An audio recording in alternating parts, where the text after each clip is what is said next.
So he claims that on that day he'd had a bad day and he just constantly tried to blame other people. Just a quick disclaimer, the content presented in this podcast is based on real events and may contain graphic descriptions of violence, crime scenes and other disturbing material. Listener discretion is advised. This episode is sponsored by Think Forensic. Think Forensic are a one-stop shop for all things forensic science and crime solving. They hold experience days, as well as corporate events, team building events, and general education for primary school right the way up to university level, as well as other events and consultancy. There's also a shop where you can get your hands on all things crime solving, from evidence gathering to packaging and collecting evidence, as well as other forensic science equipment. For more information or to book on an experience day, please visit the website. Hi everyone, and welcome back to another episode of Grave Secrets. We're your hosts. I'm Beth. I'm Annie, and today we are going to be talking about another local case. I like these local ones because you can sort of picture where it is. Like, I knew exactly where this happened. Yeah, I used to work in Wakefield. Oh, did you? Yeah, and so I was like, is it near me? Did I go past this? Because I used to do quite a lot of networking.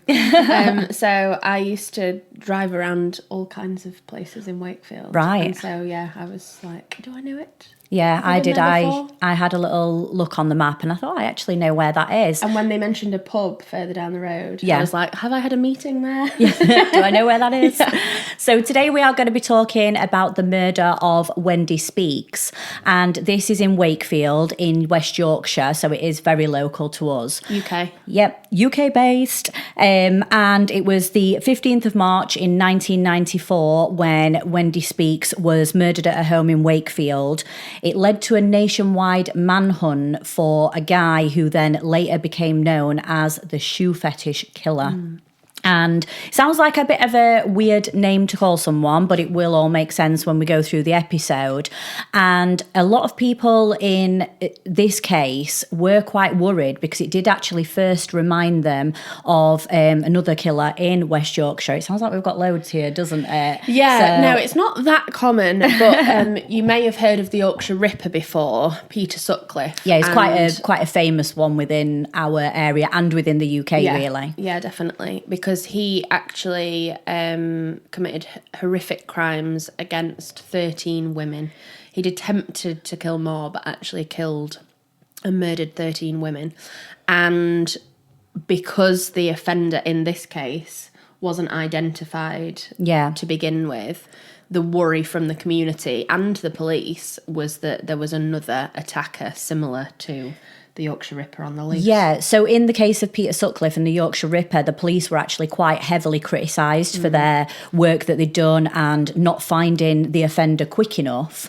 And that's what obviously had led to another 12 murders taking place after the original one. So when this happened, it was sort of a bit of a panic for the local community, but also a lot of pressure on West Yorkshire Police to get it definitely right. And they knew what could happen if they delayed or if anything went wrong with the investigation.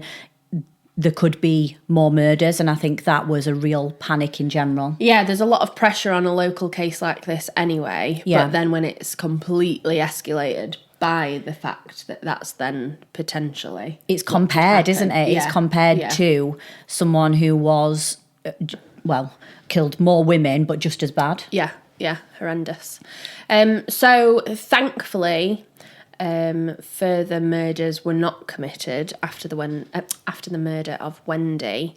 However, it did take 5 years in an ongoing investigation, and that's what we're going to be discussing.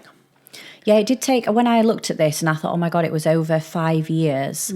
That's such a long time for the family to not know what's happened. The family have not got any closure. The people in the local community, especially the women. Yeah, absolutely. To be actually scared that something like this could happen for 5 years. And what's really significant in this case is that, as we'll go on to explain, unfortunately, Wendy was actually killed within her own home. Yeah. So I think when you think about that as well, it's an added fear that people are going to have. Not only is it in your local community, but you're also not even safe within your own home. And people come home and think, oh, it's a safe space. And Yeah. in this case, for Wendy, unfortunately, it wasn't. And not having that for 5 years. Yeah, that's an awful long time. So, as always, we'll get stuck in with a little bit of background about Wendy. Yep. Because she's the victim in today's case.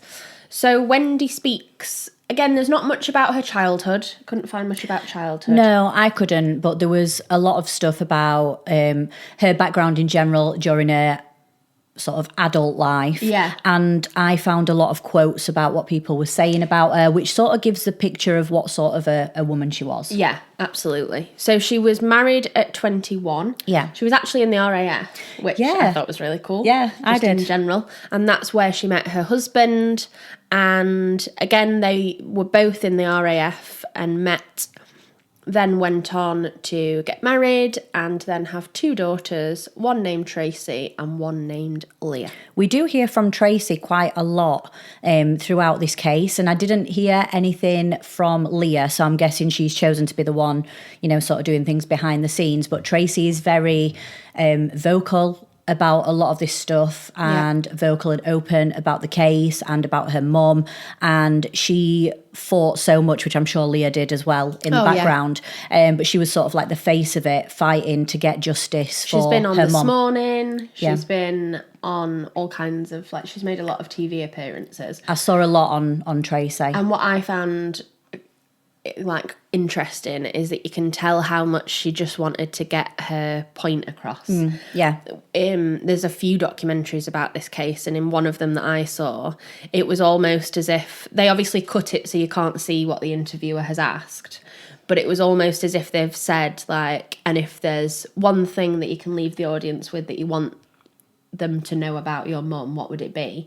And she's like, and she was amazing, and she was a great mother, and she was beautiful, and she's listing everything, and you can just tell how much she wants her mum's memory to live on, how much she needs to tell people how amazing she was.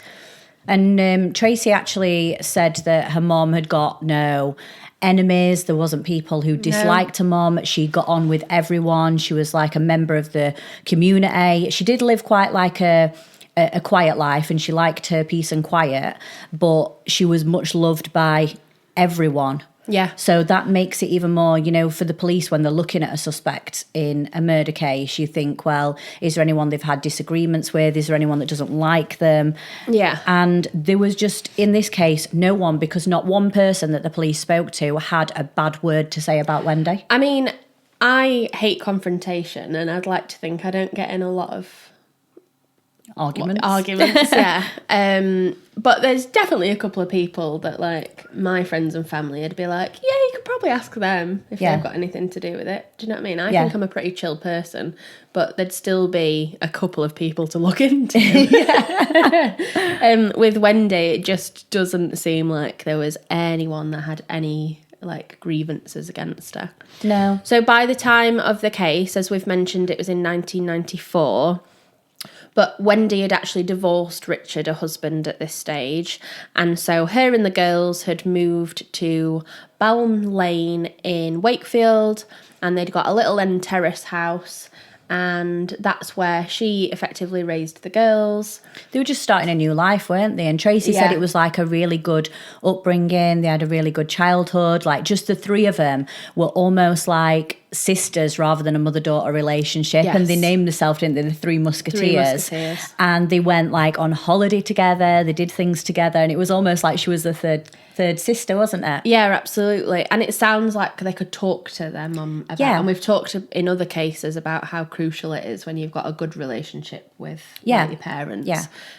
So I think that they obviously really valued that from quite a young age. Her mum was really hardworking as well, wasn't she? Yeah. Obviously at this stage she's a single mum, so she worked as a receptionist and had worked for the company for years, but as well as that she also did some waitressing at a local pub just to get extra money for her family. Yeah. So you can just tell that everything, she was obviously really family orientated, but then loved her home. And again, it seemed you can see the conservatory on the back of the house. And it just seemed I would imagine that inside the house, everything just looks lovely. Yeah. And everything's right where it needs to be. Yeah, everything's tidy, everything's clean. And she was really well presented as well, wasn't she? She was, and she was also quite safety conscious in general. And I read something where they said that the taxi driver, when she went to the pub, she would also always get a taxi home. She would never walk home late at night. So she got the taxi home and she thought the taxi driver was being a little bit too friendly. And she used to get the taxi driver to drop her off, not right outside her house. Yeah. So like they wouldn't see her going into the house. They don't know where she lived. They wouldn't have known she was there on her own. So she wasn't, she was quite security conscious already before this. Yeah. I was just thinking of a time that I actually asked the taxi driver to help me get in because key sometimes gets stuck in the lock. Right. So he was lovely and he was waiting to see that I was safely in the house before driving off. But I just couldn't get the key to work. And I wasn't even that drunk, just an FYI. Bet you were. I really wasn't. But I had to be like, I'm really sorry. Like, this key is just, I can't do it. Please, can you come in? And so Wendy helped you. Wendy would have been mortified. Well, I would have had no danger of a taxi driver helping me because the last taxi I went in, I was sick and got thrown out of it. Yeah. So, yeah, he definitely wasn't helping me get through the door. He was saying, get out of my taxi immediately. Yeah, so maybe we should all be a bit more Wendy. We definitely should. Yeah. When it comes to safety. Definitely, yeah. So go on. That was a bit in sync. Go on. What's happened to us? So I was just going to say, in terms of kind of summing her up, again, another quote from Tracy was that her mum was just a genuinely loving person, really kind with everyone, which again makes sense when we talk about people in the community, but that she just never had a nasty word to say about anyone. Like, yes, she was like a sister to her daughters, but they'd never talk about anyone. Yeah. She was always lovely, and that there just wasn't a nasty bone in her body. Yeah. I do like that phrase. Yeah, I Not do. a bone in her body. Yeah. So if we start by going to the 14th of March, so I know we've said this happened the day after, but Wendy actually went into work and she had ended up handing in her notice. But she was on good terms with her employers and they wished her well, said, good luck in where you're moving to in the future. Yeah. And she then obviously got to work her notice period, which I'm guessing would have been a couple of weeks. Yeah, the thought wasn't it, that I think, again, her daughters were older by this point, so they'd moved away from the home. I think they were further down south, if I remember rightly. They weren't very local, were they, at this point? So, again, handing in a notice, they probably thought, they know how much she loves her daughters, so probably thought it made complete sense. But as you said, she's obviously going to work out her notice period because she's worked there for years. She's the company. Very reliable. Yeah. She always turned up for work, and that's sort of what raised the alarm when, if someone is so reliable, if they're not coming in, they will ring. They've never rang in sick to work. No. And she always turns up on time. She always does a job. She's really good at what she does. So then on the 15th of March, when Wendy didn't turn up for work, everyone was sort of like, oh, is she ill? Maybe something's, she might have been overslept because she's ill and then she's not been able to ring up. And I think it was about 9:30, so not even long after she'd got into work, a lady from her work, so a colleague, actually rang Tracy, Wendy's daughter, and said, your mum's not coming to work today. Is she ill? Is she okay? Right. Like, she would normally ring up. She would never do this. Again, because, from what we know of Wendy, like, she just wouldn't leave people in the lurch, would she? She wouldn't. Yeah. And I think for work to ring up so quick, like, I'm guessing she started at 9. Between 9:30 and 10, they knew something was off. Yeah. And rang Wendy straight away. So Wendy... Tracy. So Tracy, again, also knew something was wrong. It was just like a feeling, wasn't it? Yeah. That she was like, there's something. And your stomach would drop because you're like, no, like, am I meant to know something? Yeah. Like, I've not heard anything about my mum. Her mum hadn't said she was ill, nothing. So straight away she was like, yeah, that's not like my mum at all. Something must be wrong. And thankfully, even though they'd moved further afield, so Wendy's niece, Tracy's cousin, still lived, I think it was like a few doors down or a couple of streets away. Yeah, it was very, very close to be able to get round in time. Yeah, so Tracy had said, would you just mind popping round and checking on Mum? So, of course, you know, they want to know what's going on. So the niece of Wendy did go. Yeah. And as soon as she got to the house, she realised that something wasn't quite right.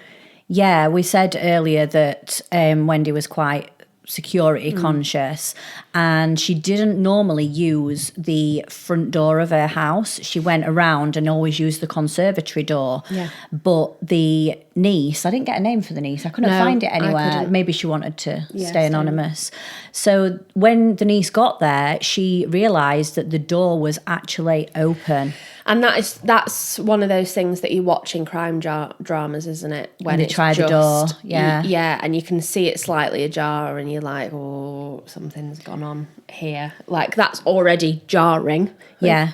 Oh, there we go. Enough as it is. Yeah. And then when you know that she doesn't really use that door, you think, well, who else would have used it? Yeah. In this case, though, if the door is open, you're thinking something's not right, but you can't just ring the police and say, yeah, the door's open. Yeah. Like, you need to obviously have a look, don't you, and see what's happened. To be fair, like, if a delivery driver might have come or something, and then she's opened the door to him, nipped back in the house to get something, and is coming back to the door. Like, I think of the milkman. Like, we always just leave the door open, go get the money for the milkman, and then come back. Again. Yeah. So I guess, instantly you'd probably think, knowing that she's not arrived at work, it's already a bit more eerie and you're feeling more uncomfortable. But then you have to think of things like that, like it does happen sometimes.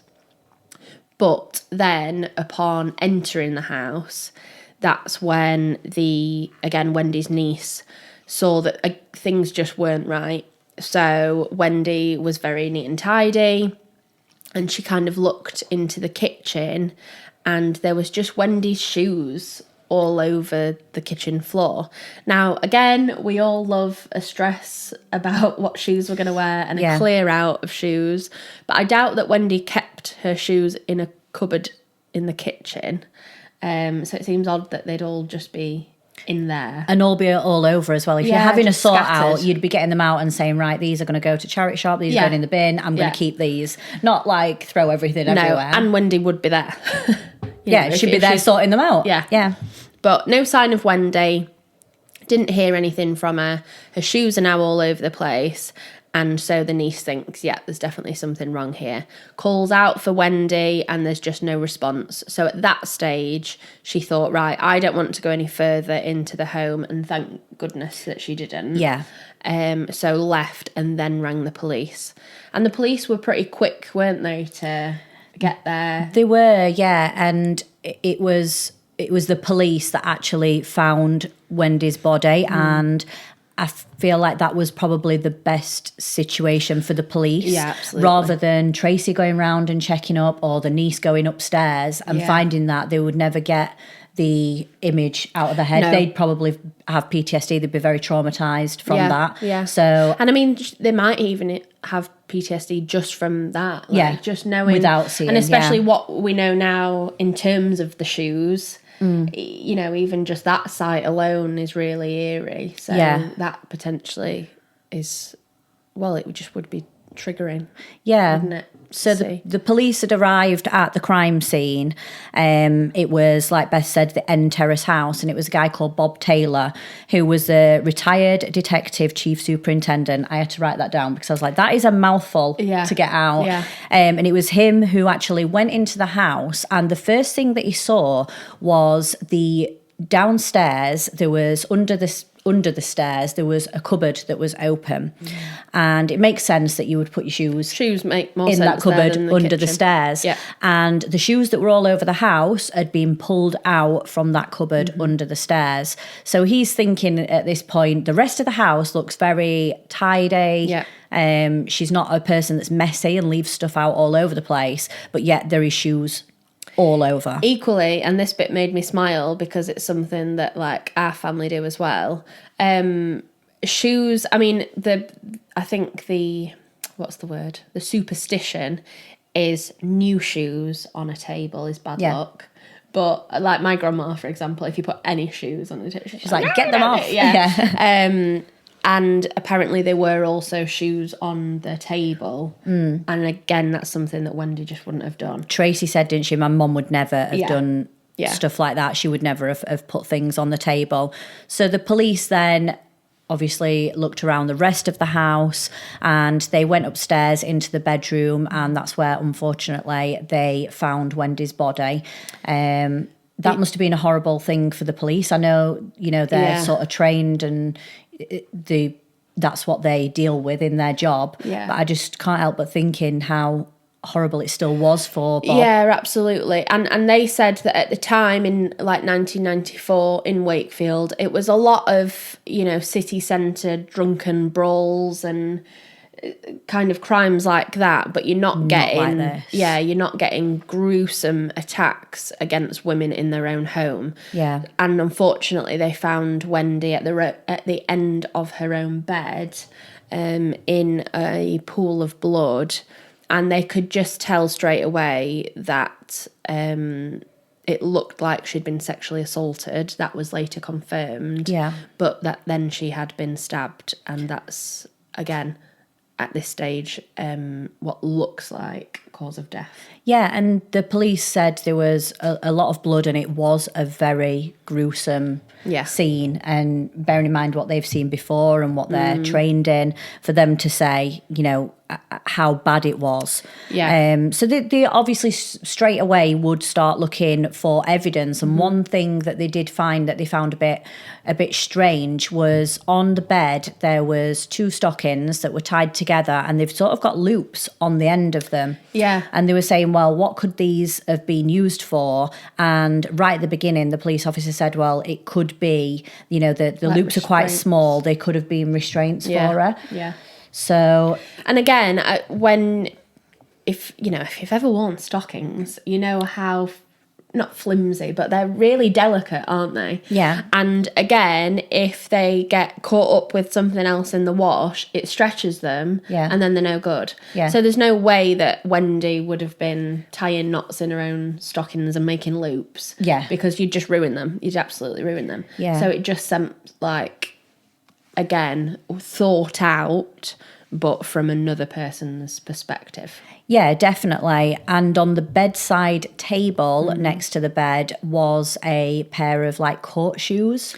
Yeah. And again, on the table, we've just said Wendy wouldn't have put the shoes on the table. No. And they were there, and they were sort of like positioned, like placed there perfectly, Yeah, on the bedside weren't they? table. Yeah.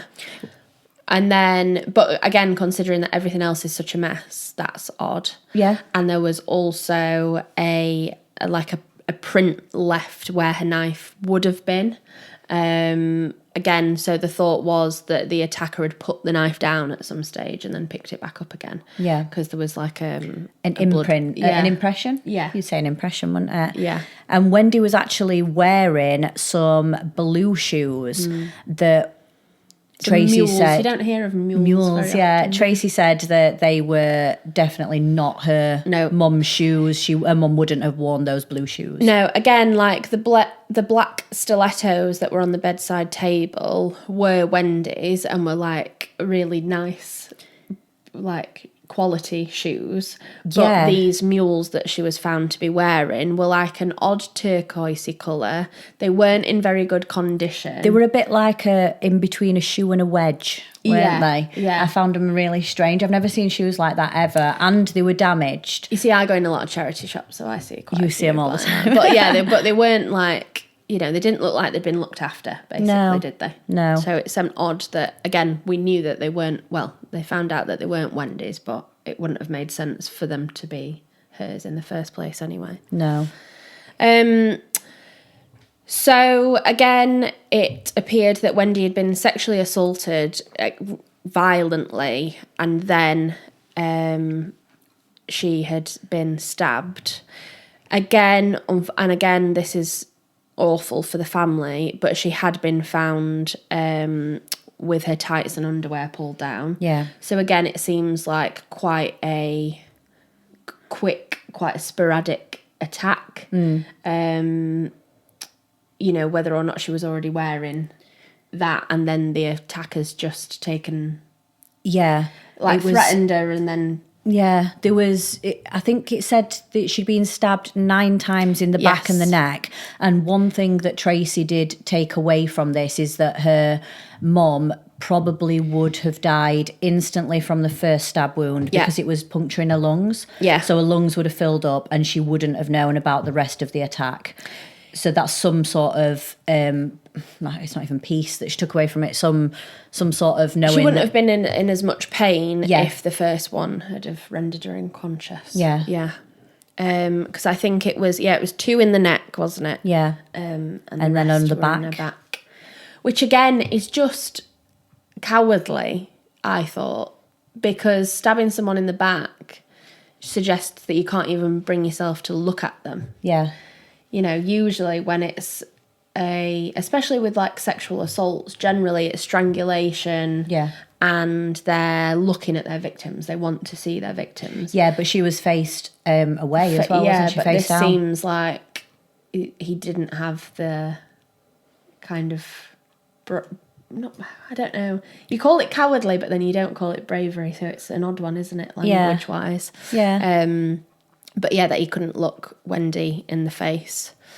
So again, officers then have to consider how the attacker actually got into the home. And the fact that he'd come in, or that the attacker had appeared to come through the front door, which wasn't how Wendy would have entered, made them think, right, okay, when the CSI has now processed this scene, whatever evidence we get from the front door might be really crucial, because that seems like the attacker would have used that door. So potentially, if there's going to be evidence, we can maybe get fingerprints from the point of entry. So the police, we always talk about this at work, the common approach path is where someone has, entered the scene or left the scene.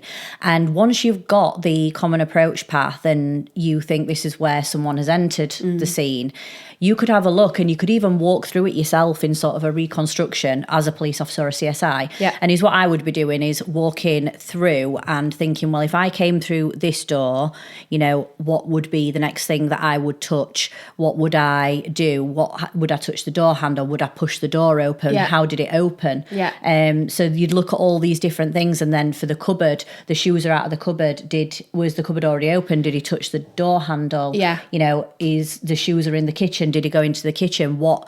So there will be a lot of fingerprints in Wendy's house, which is obviously now the crime scene, and it is quite a big challenge, because even though she lived on her own and she was a clean and tidy person, can you just imagine how many fingerprints are in that house? So you've got Wendy herself, you've got her 2 daughters, Tracy and Leah, potentially, they're partners. You've got the niece who doesn't live far away. If she's got any friends that have come into the house, you've got the police officers that first came in and discovered the body. And then you also have to think about, if there's any unidentified fingerprints, who's been in the house. You might have had your electrics done.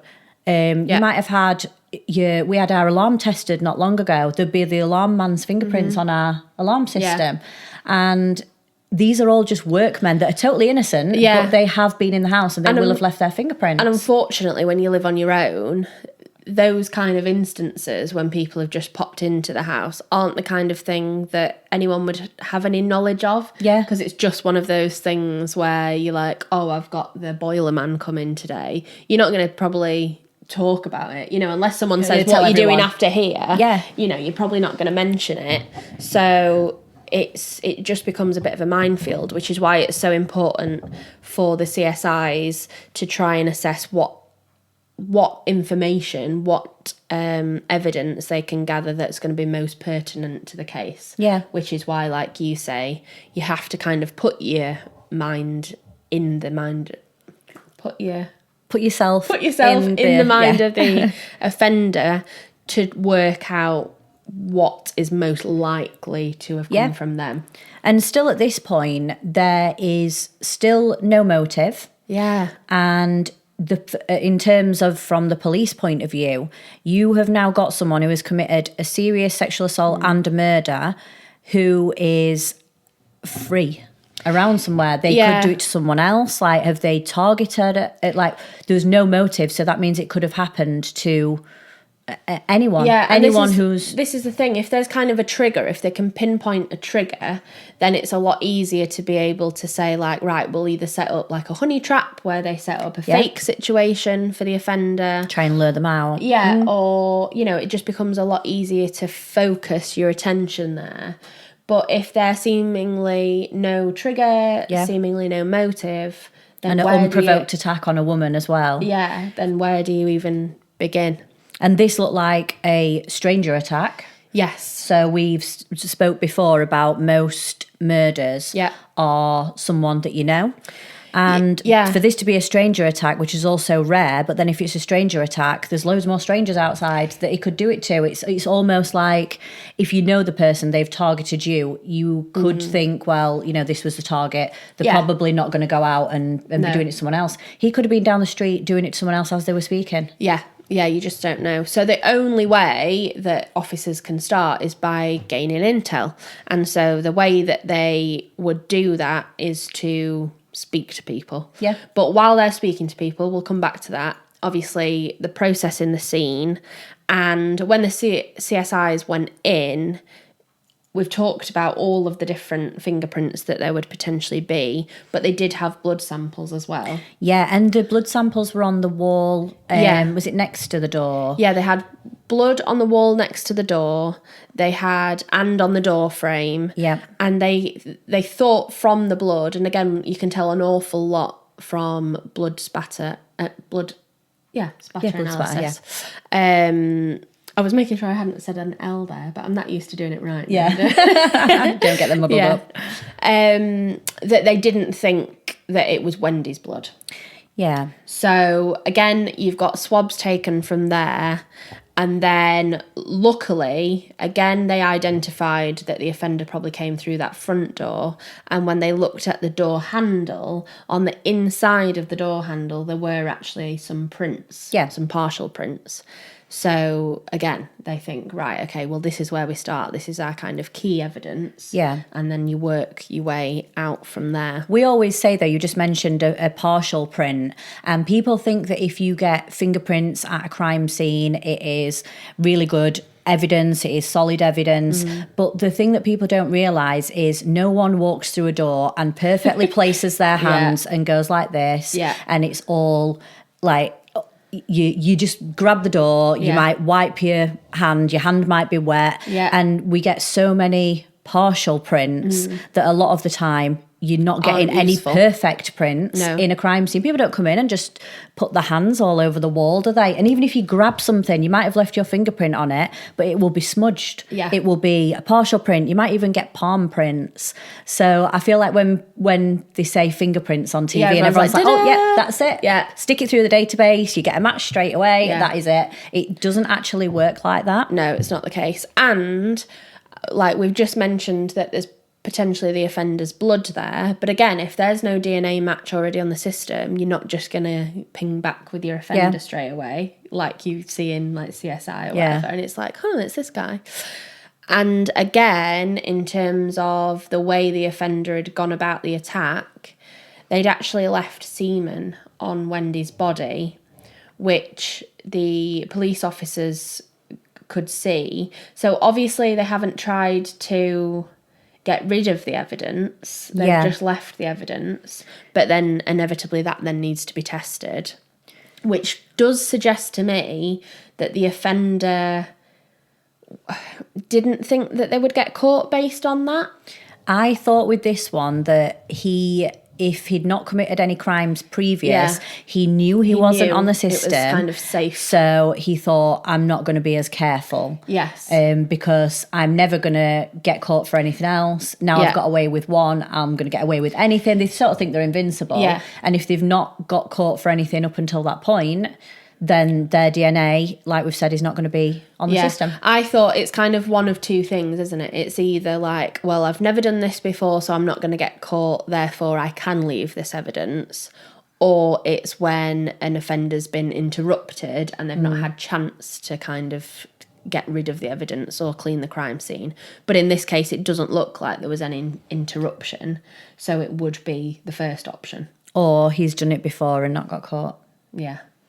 You just never know, But then again, do you? even if you've not been caught, you still wouldn't know that if you had done it before, a victim has gone forward and they've got evidence, it's just not come up as a match, if that makes sense. Do you know what I mean? Yeah, it yeah, could 'cause he's already not on be the on system. this. Yeah, it yeah. could already be evidence, but it's just never. It just needs a proved name match. to it. Yeah. Yeah. So the CSIs actually took every single fingerprint in the house and they accounted for every print except the partial print that was on the door handle. And you just imagine in that situation, how many fingerprints are in someone's house? There must have been so many to lift and develop. And they did have, like, I think it was like DNA, I keep saying DNA, DIY people that it came back as a match to. So they had tested everyone, hadn't they? Yeah. But again, you'd have to go to like local businesses and see if they'd got any appointments at Wendy's house to then track it back. The amount of work that just goes into it is ridiculous. It's not like you can just say like, anyone been round to Wendy's? Yeah. Like, can you all come forward? I think, though, is what they might have done is when this all came out that there had been a crime that had happened there, they might have said in the news or in the paper or something, if anyone has even done any work in this house, come forward. And obviously, if you're innocent, you would rush to be like, that was me, I was the electrician, I was the plumber, I didn't do anything, please eliminate me. So I feel like even if they did get a bit of a inkling that the police were doing an investigation, I'd be straight in there. You'd be like, please, I was there. Get me out, get me eliminated, please. I don't want to be accused of that. So, as I mentioned earlier, while the CSIs are processing, again, there are different teams for everything, and there would have been house-to-house inquiries, so a house-to-house team going around the local neighbourhood and just asking, again, whether or not there's been an unfamiliar male around, whether or not anyone's been harassed by anyone. Yeah. Because quite often these attacks have had something in the lead up. Yeah. So it might have been, a stranger acting suspiciously. Now, with the amount of local community groups where they're calling everyone suspicious. Have you been on Nextdoor? Horrendous. Are you on the Nextdoor app? I actually got the job at Think Forensic from Nextdoor, but that's I'm not saying story. anything about that. I look on there all the time just to have a look at, sometimes just for the entertainment. The tea. Yeah, I'm like, wow, this is going on. So I feel like people are very gossipy. But back then in 94, you wouldn't really have had the groups. You probably have had Neighbourhood Watch. Yes. Yeah. And with this happening in the daylight, though, would you think it was that suspicious if someone went up to someone's house or someone went up to someone's door? I'd think they're getting a parcel or, they've had a delivery, they're having a friend over. Yeah. Unless it was really early in the morning or really late at night, I don't think I'd be suspicious of my neighbour. Yeah. And in fact, that premise was echoed, wasn't it? Because a male did come forward and he said that he worked for Greenprint, which was a company that was kind of just a bit further down the road, but in direct eye line of Wendy's house. And he was working and he kind of looked over and noticed that Wendy was outside of a house. It was like early evening time. She'd already got her slippers on and she was kind of stood at the door and she'd got her arms folded, but he said it didn't look like she was in any distress or anything. She was probably just cold. Yeah. That's how I always stand. Yeah. I'm always cold. And you are in your dressing gown on the front door and your slippers, so, But that, again, he obviously didn't think anything of it because then he turned back to do whatever he was doing, carried on working. And then the next thing that he saw was actually a man running up the road away from Wendy's house. So he did provide a description and he said that it was someone with thinning hair. Yep. Partially bald. Partially bald on top. I always think of the monk cut there. Yeah. And then about 5'7", I think. And between 35 and 40. We've spoke, haven't we, about how hard it is to describe someone. Yeah. He saw that person for, probably less than 10 seconds. Yeah. I wouldn't be able to guess someone's height as they're running away down the road. No, and again, a lot of the time with witness statements, you don't know at the time that you're witnessing it that it's significant. Yeah. So at that time, it's just a guy running up the road. it's only afterwards that you think, oh, I should have paid more attention. And he gave a description of what the guy was wearing as well, which I thought was quite good. Yeah. But I don't know if you do the same now. I don't know if it's just from working in forensics in general. If I am out and about and someone looks suspicious. Or someone looks like they're going to do something dodgy, or I feel uncomfortable in a situation. Yes. I look at people and I think, how tall are they? What are they wearing? What trainers have they got on? Yeah. And I don't know if it's just me that does it, but I will get like an image in my head and I'll know exactly what that person is wearing and what they look like. And I think, oh, if the police came around now, I'd give a really good description. Yeah, absolutely. Yeah. Or maybe it's a woman thing. Yeah, I think it's probably a bit of both. Because I was walking through a car park the other day and there was a guy in like tracksuit bottoms, trainers, and again I'm like looking because I can picture it now. But full, he had like a baseball cap on, but under that full balaclava. But well, not one with the eyes in and whatever, but you know, it's just full face covering. Yeah. And I instantly was like, oh shit. Yeah. Like move away. And thought he's like covering his face. I then had to go back to like, no, maybe he's just really high and he's conscious that he doesn't want people to know who he is when he's high, so he's covered his face. But as soon as you see it, I'm like, the balaclava's blue, the balaclava's blue. Yeah. You just get a mental image in your head, don't you? Yeah. And then my friend recently took a photo and it's just of a guy walking under a bridge, but like right in the middle of the path. And he's wearing like dark clothing, and he sent it me like, oh, look at this cool photo. And straight away I was like, because if it was a man like walking straight through the middle, looking a bit hunchy, I'd be scared. Yeah.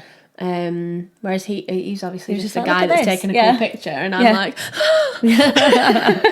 it just shows men and women have to process things differently and think about things differently in general, don't we? Yeah.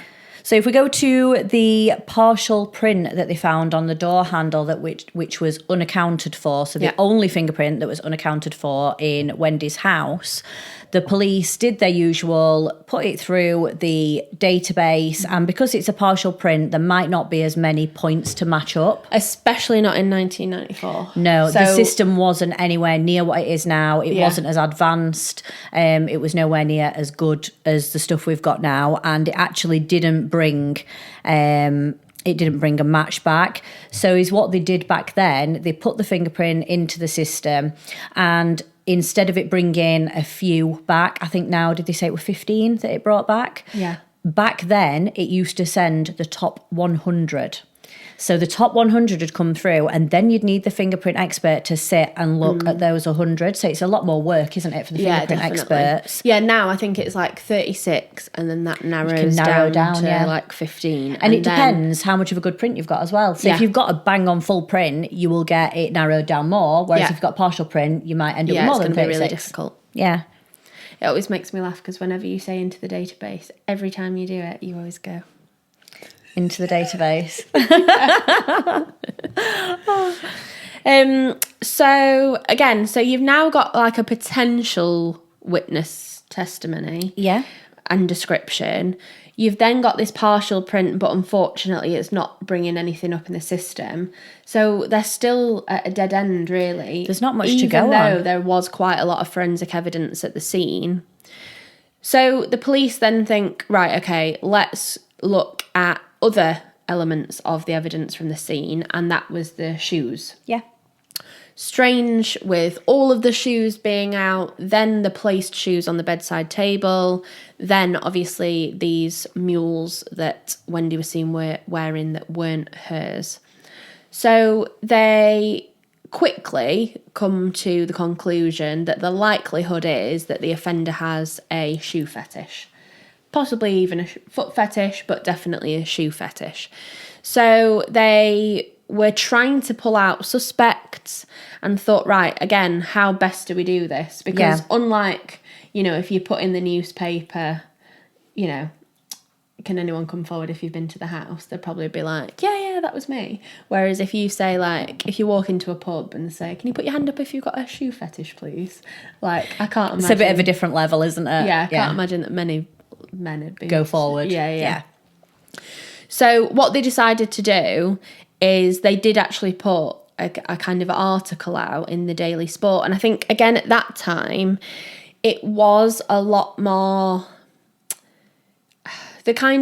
The sexual titillation at that time was a lot more based around imagery. Yeah. So if you had a magazine that had just a close-up shot of a gorgeous pair of heels with a woman's foot in them, that is probably a lot more sexually arousing to men then than it would be now. Yeah. Because now we're overexposed to all kinds of sexual related content, whereas then it was like that little tease that made a big difference. So they thought, right, if we kind of create one of those teasers with a picture of a woman in a shoe and then do an article about shoe fetish, then we might get some men that do come forward. It was almost like, you know, when they used to put the dating things in the newspaper, like I am 30-something-year-old female looking for love, and they used to put it in the newspaper, and then they used to put the number, didn't they? Please reply. Yeah. It was almost like Tinder in the newspaper. Yeah. So I think with that, they actually put a number on there. Yeah.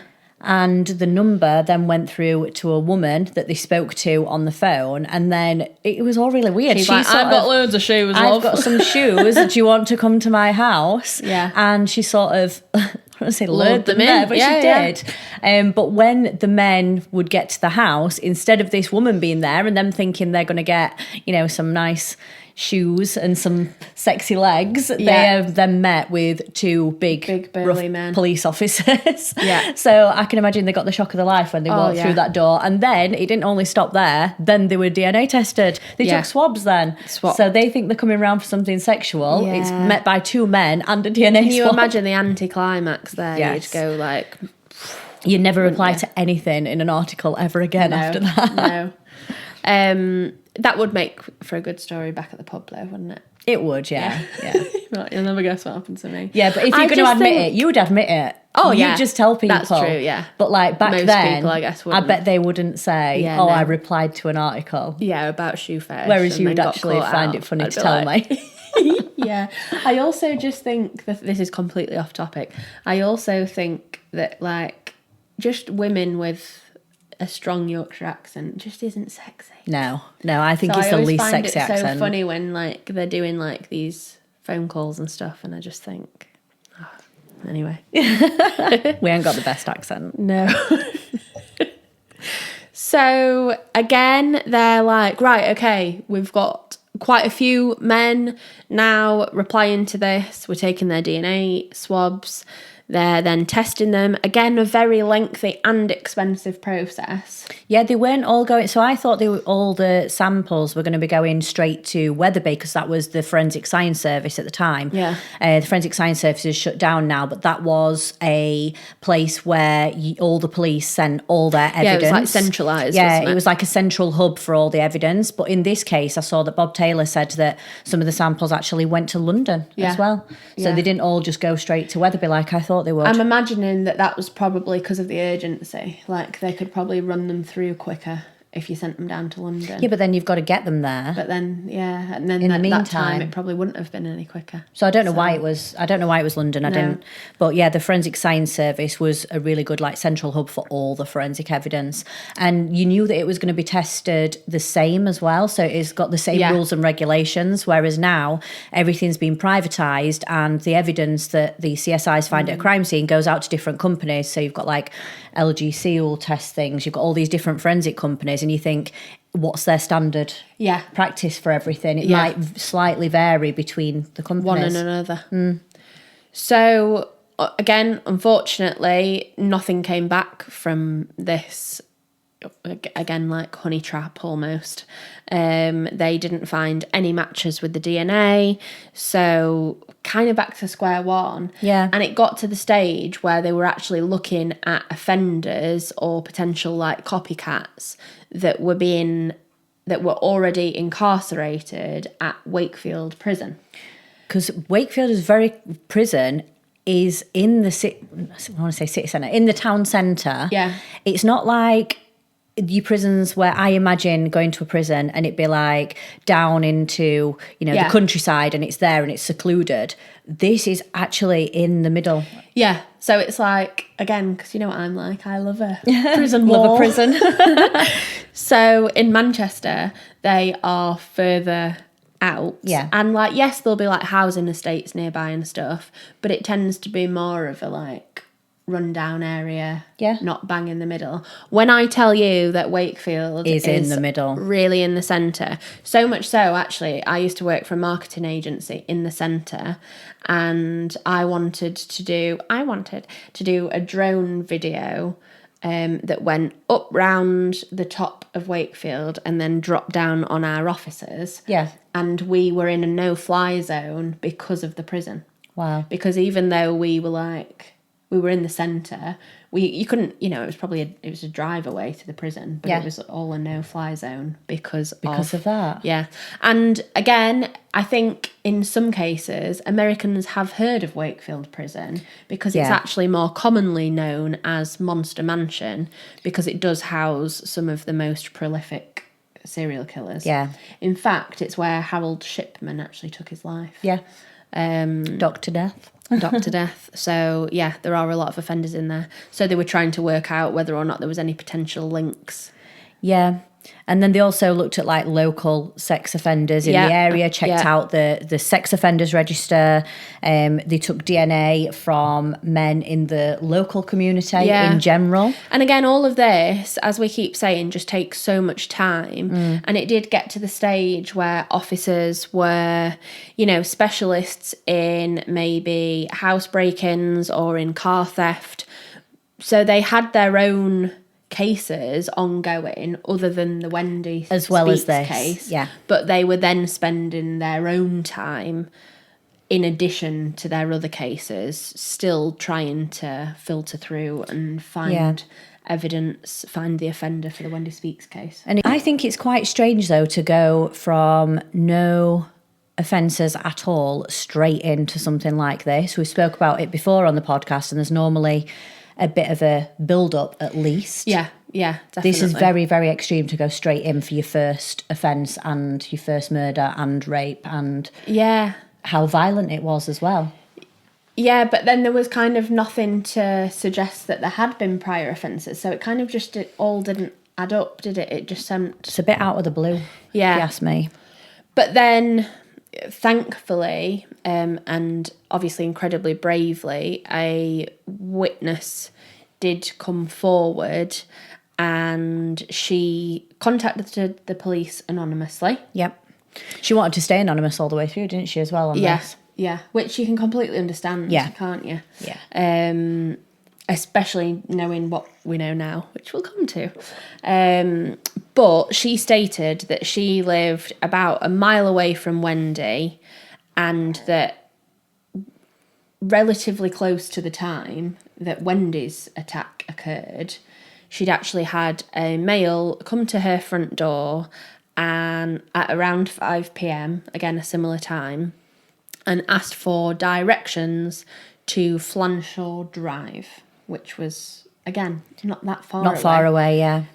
So it's almost as if, like, if you're already in this suburb of Wakefield, then you've got that far. It just seemed odd. Yeah, you're a few roads away. Yeah.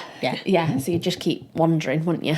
I don't think at first she found it that strange that someone had knocked and asked for directions, because back then you wouldn't have had the sat nav or your smartphone, whereas now you would never go and I'd never knock on someone's door. I'd never ask anyone for directions. I'd just put it in my phone. I'm the complete opposite. I always ask people. Oh God, I wouldn't knock on someone's door. No, all right, that's a bit far. But I do like slow the car down, wind the window down. Oh dear. Excuse me. Yeah. I'd be terrified if someone was doing that at the side of me. I'd probably run. I'm a creep. You'd be like, it's me. Yeah. So, but then this person then said, can you go and get some paper and write down the directions for me? So again, she's probably at this stage like, no, I can tell you, but I'm not faffing around. I can tell you it's 2 roads away. I'm not going to go and write it down for you. Yeah. And again, whether or not that was so that she would turn around and go into the house and that they could then follow her in, we don't know. But she then said that she wouldn't write the directions down. They then asked to use the phone. She then was probably getting more suspicious at this stage. So she then said, look, Flanshaw Hotel, which is a pub, is just down the road. Again, if the pub's down the road and it's called Flanshaw, you'd think, the road is probably in that direction. Yep. And so she then says, why don't you just use the phone at the pub down the road? And at that stage, he then says, no, pub's shut, I can't do that. And she is a local, and she's like, no, it isn't. I know that pub opens at like 12, and it will definitely still be open at 5 p.m. Like, what pub shuts? At 5 p.m. Yeah. So she then thought, right, okay, this seems really odd. And so then basically just said, no, I'm not helping you, and shut the door in the face. So when she then gave a description of this person, because she's had like a conversation with them at this stage, so she'd probably be able to give a better description of the man. Yeah. And she said that he was partially balding. So again, this matches the witness statement from the worker that had seen Wendy speaking to a male.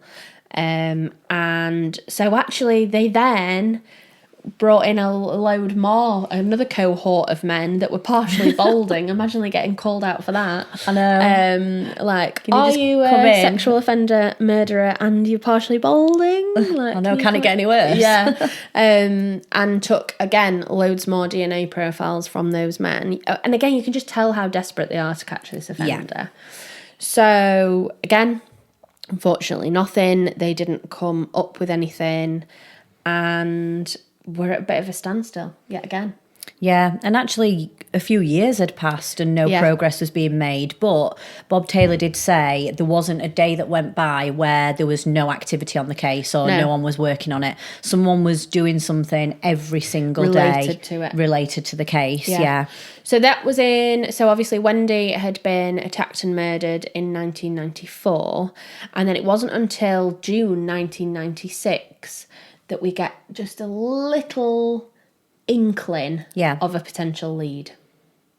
And again, was it even a lead at this stage? It didn't even link together, did it? No. To start with, it was a total coincidence how this happened. It's kind of, if we say this is the start of the unravelling, but at this stage they didn't even realise that it was. They didn't know it was, So we're now in Bradford, so we've moved from Wakefield to Bradford. Again, a very local city, so you've got kind of Wakefield, Leeds and Bradford within quite a close They're proximity. all very close to each other. Yeah, you can drive easily between the three. Yeah. And there is a male at a pub in Bradford, and he's actually bragging whilst drinking about drink driving. But unbeknownst to him, he's bragging to a female police officer. Again, the amount of times that we've heard I was just going to say that, giving themselves away in pubs to, either a undercover officer or a, what's the word when people give you information? Informant. Yeah, police informant. So she's like, right, okay, I'll let him have his minute and then I'm going to arrest him. And so she actually arrested him on suspicion of drunk driving, and he was arrested. And at that time, not every case and not every instance of someone going into custody would they do both fingerprints and DNA, would they? No, and I find that really strange because now it's what we rely on. Yeah. Fingerprints and DNA are the two main things in forensics that you would like to find at a scene to find your offender. Yeah, I think it was probably crime-based, if that makes sense. Yep. So maybe if it was drink driving, the fingerprints aren't necessarily as, or wouldn't have been deemed as important as some other evidence. Yeah. You don't know. Relating to the crime that they've committed. Yeah, exactly. Yeah. Whereas if it's a break-in, you'd take the fingerprints. Then you're obviously going to take fingerprints. Yeah. But in this case, they did. So they took the criminal's DNA and fingerprints. I wonder why. What she probably just had a feeling that he was just a had bit an of inkling? I think, if he's already bragging about crimes, she probably thought he's a bit of a dodgy bloke. Chances are we'll get him for something else. So let's get him done. So let's do it, yeah. And then, yeah, really interestingly, so if you provide an address, depending on the crime, they will actually bail you and you have to then go back to that specific address. He decided not to give any registered address, so then wasn't bailed, which then meant that he had to then remain in custody from the Friday right till the Monday. And I suppose if this was on like a Wednesday night, you'd go into court first thing in the morning, so they keep you in the cells and you could go in on the Thursday. But with him being arrested on a Friday night, you've got Saturday, Sunday, and you can't get to court till Monday morning. Yeah. So would you rather give your address and be bailed and go home and sort yourself out, or stay in prison for a weekend? Like, you wouldn't want to stay in custody, would you? No, I can't think many people would prefer to stay in prison. But he did, and that in itself is just like him not wanting to give any details on himself, or not wanting to give any himself evidence. away almost. Yeah. So went to court on the Monday, and he was convicted of drink driving and then disqualified from driving, but was then sent home. Yeah. So was sent home, and then obviously his fingerprints get added Put into the database. And the experts in Wendy's case were retesting all of this evidence and the fingerprints against the database, because obviously people are getting added to it all the time. They were doing a really they were good doing job, monthly, weren't they? Monthly checks. And a lot of people were coming onto the database from the local area, and it's not just putting them in the database and seeing if there's a match, it's also going through them manually as well. So it's not as easy as what you think, and it's a lot of extra work. And like we said, these fingerprint experts have got other cases going on as well that they're working on. So finally, one morning, as they're testing these partial prints from Wendy's case, it pings back. Again, that's so like on the telly. But they finally get a match. And the match that it came up with was of the offender that had got caught drink driving. So the guy that was suspicious, that didn't want to give any information away, and then remained in prison over the weekend. So when they discovered who these fingerprints belonged to, or who the DNA match came back to, it was actually a gentleman called Christopher Farrow. And Christopher Farrow, again, hadn't got any prior convictions. They couldn't see anything in his background, but he lived in Horsforth in Leeds. So again, not too far away. Not far away, but not in Wakefield. No. So police at that stage did actually put Christopher under police surveillance, because now they've got a match to him, they need to know more about him in general. So placed him under surveillance, and eventually he was then arrested on suspicion of murder. Yeah. When they questioned him initially, and I found this really interesting, they were basically, like they tend to do, they're like, look, the more you tell us now, like, the better. If you tell us that you were at her house because you were having an affair with her or whatever. There was a reason to be there. Yeah, then just tell us. Like, it's better off for you to just be honest. And he denied ever having met Wendy, denied having ever been in the house. But there was no reason for his fingerprints to be there then, was there? No, at all. So just didn't give any reason at all. But then as soon as police then turned around and said, okay then, well, how did we find your blood? Because that blood that we mentioned that was on the bed, the door frame and the wall at the side of the door did in fact match his DNA. Yeah. And then obviously the fingerprint, they were like, how would they have possibly got inside her house if you weren't involved? And at that stage, he just confessed. It was the fact, though, this is what made... I thought this was quite strange, but he confessed when the police told him that his blood was the same blood group. They didn't even say we've got a DNA match. They said you have got the same blood group as the killer. So sorry, we just had a little technical issue there. Beth's microphone fell off. So that was probably all the banging about that you heard. So anyway, back to the case. The police said he is the same blood group, but there's loads of people that were the same blood group. It weren't even the DNA match. It was just the blood group, and he confessed everything. Yeah. All right, it was me. Yeah. Yeah. So he confessed, and then obviously he was charged. So the charges were actually the murder and rape of Wendy Speakes. Yep. But then there were additional charges as well, weren't there? Yeah, so there was burglary with intent to rape of woman A. That was the lady who wanted to stay anonymous. Yeah. So again, it went to trial in 2000. Yeah, November 2000. So yeah, a good 5 years after the offence had taken place. And for the most part, Christopher was pretty emotionless, wasn't he, when it came to being in court. He had admitted to the murder of Wendy, but didn't give any explanation really or any details about it. He kept himself to himself after that point, so he was obviously worried and conscious about getting caught. Yeah. Because he never reapplied or renewed his passport. Yeah, or his driving licence address or anything like that. He moved in with a woman, so that probably meant that she owned the property and he then didn't have a tenancy anywhere or anything. And he lived with her. And so there was kind of he tried to make sure that there was kind of no paper trail, which again then makes sense for him not having provided the information and staying in jail over the weekend. Yeah.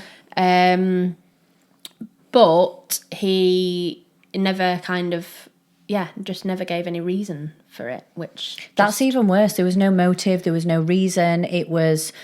Wendy was probably picked out at random. But then also woman A, can you imagine how she felt knowing that if she would have let him in the house, that would have been her? Yeah, I can't like even her imagine. slamming the door in his face actually saved her life that day. And survivor's guilt is very much a real thing. Yeah. So she would feel awful that now knowing it was the same person that she's got survivor's guilt. And Yeah. that she escaped and that Wendy didn't. It's just the quotes and stuff that he said as well, which were This really is the got thing. me. On one hand, he was quite emotionless, and Tracy, Wendy's daughter, was obviously in court at the time, and she said he just looked like a small, pathetic man. He didn't look like anyone that would have been capable of murder. She was expecting a big murderer, wasn't she? Which again makes sense. Like I said, when he stabbed Wendy in the back, it's cowardice, isn't it? Yes. But some of the things that he then came out with that came out after he'd been charged, either things that he'd said to the police or things that he'd said to like his solicitors or whatever, were really awful and chilling. Yeah. So he received a life sentence and he did admit the offences, but didn't show any remorse, didn't give an apology, didn't take the, like they can kind of give their own plea, can't they, at the end? He didn't give any of that. But he had said that he'd basically had a bad day and that someone was going to get it. So he claims that on that day he'd had a bad day and he just constantly tried to blame other people, really. He tried to minimise what he'd actually done. Yeah. But then effectively blamed his partner at the time for making him have a bad day and making him angry. And so then when the police said, like, so you went out to murder someone to let your anger out, he said, no, that's not what my intention was. He said, I went out to rape a woman, but I'm not a murderer. I'm a rapist that murdered, basically. And that is just, and you just think, like, what is the difference? I really want to swear, like, what is the difference? Because you're just horrific either way. But it's almost as if he does think, like, oh, well, it's no big deal. And when he said it's all about him, when he said, I want someone to suffer the way that I was feeling. Yeah. What? Yeah, most people, when you're going through shit, are like, I never want other people to have to go through this. Yeah, he wanted to put someone in that situation. But he wasn't going through he wasn't feeling what Wendy was feeling. I know. And what is horrific is that, again, his one excuse is the fact that he was having relationship problems with his partner, but the reason that she'd not been giving him sex, is because she was 6 months pregnant. So ridiculous. Yeah, and so you just think, oh, so he's basically got the face on because, she's pregnant, and so quite rightly, she probably doesn't feel like... And he seems like a shitty person anyway, so who would want to be having sex with him? And so he's gone out and decided that someone else then must suffer. It's horrible. Again, there was definite intention. So although he hasn't said that he went out with the intention of killing Wendy, the rape was obviously premeditated, because they actually tracked it back, and those mules that he'd bought, the like turquoisey colour mules, he'd actually purchased earlier on that day in a charity shop, and the stockings were tied in those loops, so the belief is that he might have done that prior to the attack as well. And there were kind of, again, this isn't mentioned in all accounts, but there is reports of him having been looking at women on the buses in Wakefield. Yeah. So being like at a bus stop, looking as if he was about to get on the bus. Like waiting for women? Waiting and looking at women while he was at the bus stop. But then when a bus would come, everyone else would get on it and he just wouldn't. He'd stay there. Yeah. So there were also reports of him looking at women, in an odd way at the bus stop. So he was probably hunting for a victim based on the footwear potentially that they were wearing. Yeah. And again, in terms of the shoe fetish element, they spoke to Farrow's first wife, and she did say that he had this odd thing where he'd want her to go out in the garden and do gardening, but whilst wearing high heels. Oh God, what pain that'd be. Very specific. Gardening in your heels. Is it because of, is it something to do with the heels on the soil? Yeah. Or getting dirty because the heels weren't clean, were they? No. Or just being vulnerable, maybe, because you're a lot more likely to fall over when it's like... When you've got a pair of heels grass. On. Yeah, I don't know. We'll probably never... We'll never know. No. But unfortunately, in the UK, we know that life sentence doesn't actually mean life sentence. Yeah. So he was sentenced, but then again, the reason that Tracy has been doing so much work in the public eye is because she is desperate for Farrow not to be allowed parole. Yeah, and he's actually been moved to an open prison now. Yeah. So with open prison, obviously you can come out in the daytime, you can come out to go to work, you have to report back at night. He might have got day release, he might have got weekend release. Yeah. And he's still only 58 years old. He's still quite young. He's served 18 years so far and he's 58. So, I know loads of people in their late 50s that are starting new relationships. New life, yeah. And a new life. And you just think, what makes him able to have that honour of like a second life? Wendy tragically lost hers. She didn't see grandchildren grow up. Yeah. She had, her life was brutally taken from her. And now potentially if he does get out on parole, not only can he then go and live his life, but there is massive risk of him committing further offences. How do they know he's not still a danger? Because with the way this all happened, someone his girlfriend pissed him off one day and he went out and did this. Yeah. Who's to say he's not going to feel like that again and go out and do something else? I just don't think he's... someone like that would be safe enough to ever be released. Well, this is the thing, because, a fetish in itself is not dangerous. Yeah. But when someone is committing crimes in order to satisfy their perversion, their fetish, that's when it becomes a problem. And if he is so fixated on this that he is willing to act violently and murder a woman, then I don't see that he would be safe within the community. And Tracy said as well quite a few times, I feel like if he does get released, she said he will kill again. Yeah, absolutely, because he's shown no remorse from being caught in the first place. So if he already isn't remorseful, why would he suddenly become remorseful when he's released from prison? No. equally, for the family, like you just mentioned, Tracy, when the crime initially took place, they were in protective custody in a safe house for 2 months because they didn't know who was committing the offence. So she's already had this complete tragic loss of a mum and then experienced living in a safe house for 2 months. And now you just think if he was to get out, she'd be constantly in fear again. Yeah. It would take her back, wouldn't it, to that time of feeling unsafe? Yeah, absolutely. Yeah, it's horrible. So that is today's case. Again, hopefully we have given a voice to Wendy Speakes today and you found this case interesting. I just think it's a great one for showing the progression of technology. Yeah. And the dedication of the officers, really. Yeah. Even though it took years, you know, they got there in the end, and it was through the dedication of the officers and the fingerprint experts that kept working on this case day in, day out to actually get a conviction. And Tracy says that she always believed in them. She knew that they'd get them in the end. That was quite nice at the end. Yeah. So thanks ever so much for watching or listening. Again, if you could drop us a comment with any cases that you're interested in, let us know what you think.